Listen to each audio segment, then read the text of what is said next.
Okay, man. So, now we're transitioned out, and we're American Legion. I know you had that deal locked up with them, pretty early, which is a blessing. But tell me a little bit about, why the American Legion and why not someone else? Yeah, so I joined the American Legion in Okinawa Post 28. It was part of my initiative at the MEF as a sergeant major to, if you remember a couple years ago when General Neller was the commandant, he asked us to reconnect with our veteran communities. I never forgot that. I actually executed on that, and all three of my generals at the MEF said, Sergeant Major, that's a great idea. So we were doing that. So that's one of the reasons I joined, was to connect myself, better inform myself, and engage with the veteran community. But as I was transitioning out, I saw my first job on LinkedIn, and I made a phone call and said, I don't know that I'm qualified for this, but I'd like to know more about it. And they said, Sergeant Major, you're absolutely qualified. You're a leader of this level. I encourage you to apply. 3 days later, I was put into the interview phase, and that Saturday, they called me back telling me that I had been selected for the job. Yeah. And I've learned a lot more since then. The American Legion, my first job was intense because it was about health policy and benefits, things that I knew nothing about. Yeah. But as sergeants major in the military, even senior enlisted leaders, all we do is review policies and implement it and provide oversight. So that's what I did for my first job. And then my current job is National Security Director.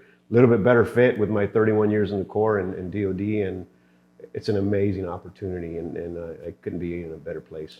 Yeah, it must be a wonderful feeling being able to go up to DC, and advocate for all the veterans.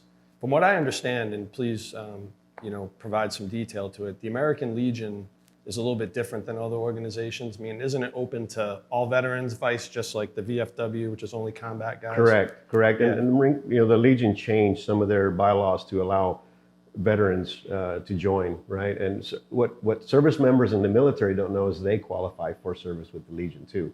You don't have to be out of the military to be called a veteran, right? A lot of us served in all kinds of locations, and that is qualifying criteria. But the Legion's formed on 4 pillars: Veterans Affairs, National Security, Americanism, and Youth. And so American Legion's been around since 1919, formed by Brigadier General Roosevelt after World War I, so that we could have advocacy on behalf of all those veterans. Wow. So a lot of people don't know that. I talk to 8 out of 10 service members or veterans that I talk to may not know about the Legion, and they don't know that we're on Capitol Hill, we're advocating, and our name takes us a long way. We are recognized in Congress and at the White House. And so when the Legion speaks, people listen. And one of the reasons I joined as well is because without the membership numbers, we're just going to have less of a voice. And if you ever watch one of my testimonies on Capitol Hill, it always starts with the words, on behalf of the National Commander and the 1.8 million members of the American Legion, blah, blah, blah, blah.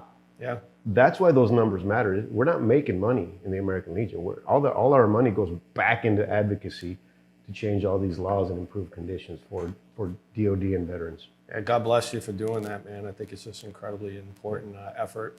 And I tell you, you've helped educate me a lot about it, because I didn't really know a lot about it. So, the last couple of years we've been hanging out, you've told me about it. So that's good stuff.